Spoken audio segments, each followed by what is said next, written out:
Hi, I'm Kix. In this video, I will show you how to build an individual module like this one that has the capability to be stacked like so. This farm can produce 42,000 wheat per hour, or up to 137,000 drops per hour when growing potatoes or carrots. Each wheat layer produces 360 wheat an hour, and each potato or carrot layer produces around 1,080 drops, while beetroot layer drop rates are somewhere in the middle of those two figures. Each respective tower and tower layer can have a mix of wheat, carrot, potatoes, and beetroot farms, or they could be entirely for one crop. I will now briefly describe the simple mechanics that make the farm work. If you'd like to start building immediately, skip to the required materials list. First off, farmer villagers can see through trapdoors. They're also not quite short enough to fit underneath them. So this farmer villager thinks he can access his job block, but actually can't, so he won't turn any of his seeds, or potatoes or carrots, into bone meal. The second concept that makes farms like this possible is the fact that villagers will share food that they have in their inventory. Farmer villagers can harvest that food and share it. The third concept being that if you have a villager in a contraption like this, and another villager tries to share food with them, the items that they throw at that villager will get caught by this fence gate, go into the hopper, and into a chest. These last couple mechanics are to allow this farm to produce wheat. We've determined that two farmer villagers are capable of throwing wheat to each other.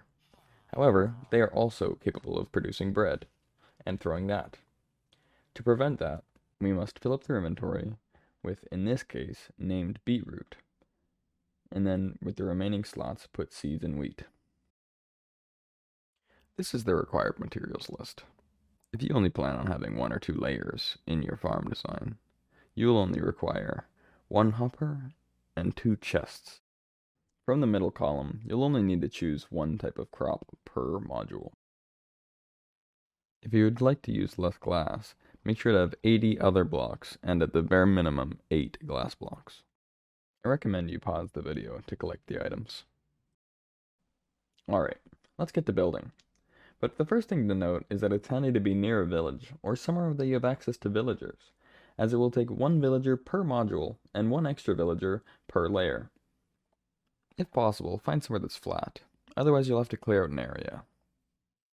Place a water bucket down in the center where you think your first module will go.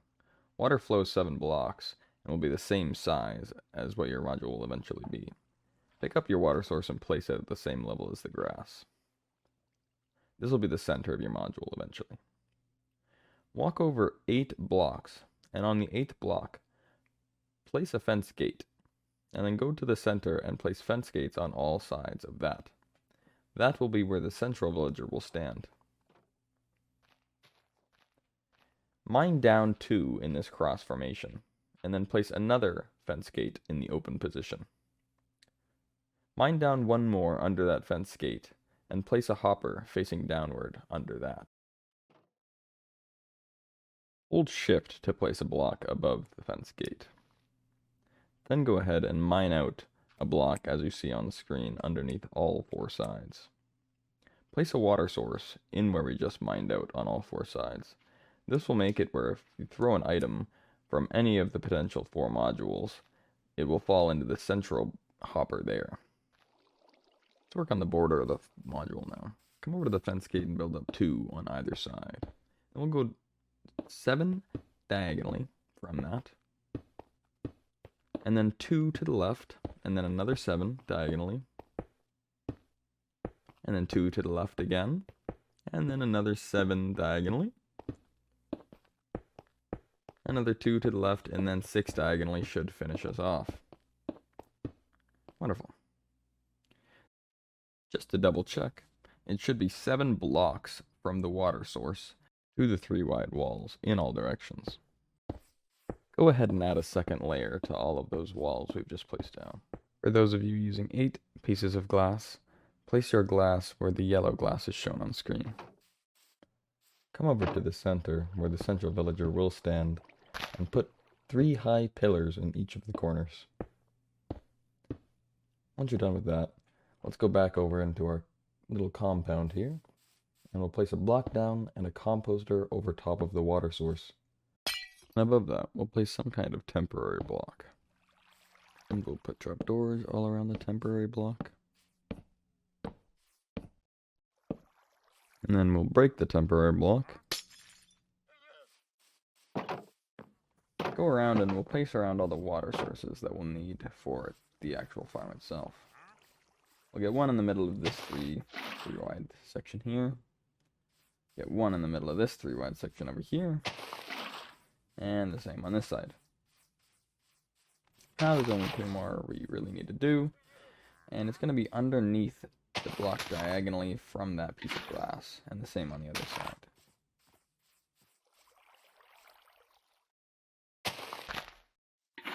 Now we can go ahead and bait over a villager here using his job blocks. He'll get attracted by the job block, and as soon as he gets close, you can just break it. Place a block up against the wall like so. And he should jump in there, as you can see his job block on the inside. And then as soon as he drops down, he'll be trapped, and there he goes. Alright, so once we have our second villager here, we'll build a staircase up. Put up some walls around, so that he cannot get out once he jumps in there. We've yet to put the composter down, so he won't get attracted yet. But we'll put that down, and he will come a-running as he sees the composter down now. Once he comes in here, we'll try and trap him off with a block. And push him in. There we go. And trap him in there. Get rid of the staircase and open up the block so we can see his feet now. And we're going to go ahead and trade with him so that we can get rid of the composter. He'll keep his job once we trade with him. So he wants carrots and wheat. We'll go and grab that. In this case, in creative, I can just type in carrots here. Grab those. And as soon as we've traded with him, we can get rid of his job block and he will never lose his job. So boom, we've traded with him. Now we'll get rid of the composter. And he is a farmer forever now. We can get rid of the composter and all those blocks and he'll be trapped in there.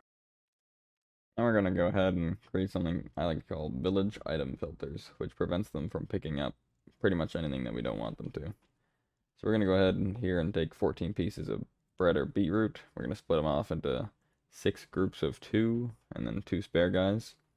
And we're just going to go ahead and name them beetroot 1 through 8. You really could name them anything you wanted as long as they're unique names. But really the whole purpose of these items is so that when this farm is stacked, the villagers can't grab any items when they're falling from above them from other modules.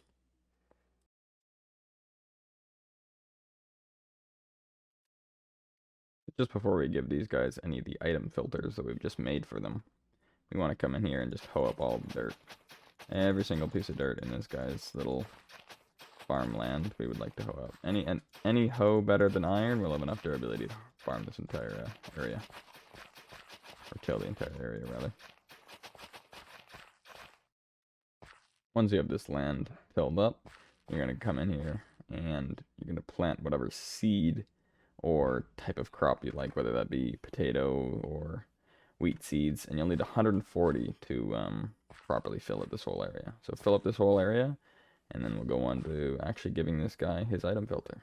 So now, because we've planted wheat, we can go ahead and give this guy his item filter. So we'll give him beetroot 1, 2, 3, 4, 5, and 6. So those are all individually unique named beetroots. So they'll take up 6 slots in his inventory. And then we'll give him a piece of wheat seed and a piece of wheat. And once he picks those up, he will have no more slots in his inventory to pick up anything like potatoes or carrots or anything.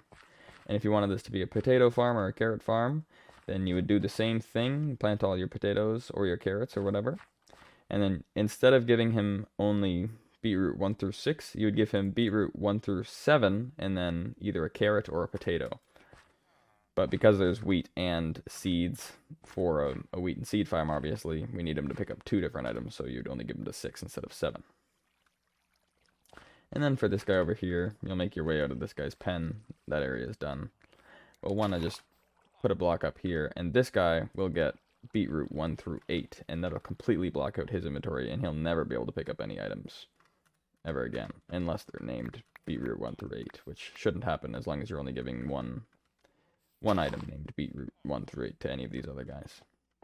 Now we'll add the last part to the top of the farm here. We will just place down temporary block here and then there. Break this one. Place your last trapdoor there. Close it up. Break this other temporary block and then place a bell off the side of that. That will just attract this farmer villager over here to actually trade with this middle guy more frequently. And if and when you add other modules off the other sides, it'll attract the other villagers as well. Nice. The only thing left now is the collection system. I'm going to show you guys two different collection systems. One, if you have one layer, maybe 2 layers, and then the second collection system is if you have any amount more than 1 or 2 layers. So let's do that. You're going to want to come over here, just to one of the sides, or specifically this side, farthest away from this central villager. And you'll come 1 away from this water source and dig down 5 blocks. 1, 2, 3, 4, 5. And you're just going to want to build a staircase either up and to the left, which I'll do here.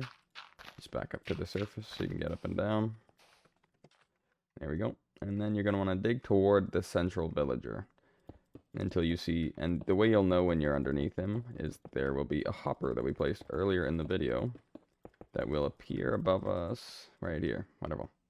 So the level 1 collection system is you break the block just above you here, this dirt block, and in that block place either a trapdoor or a slab.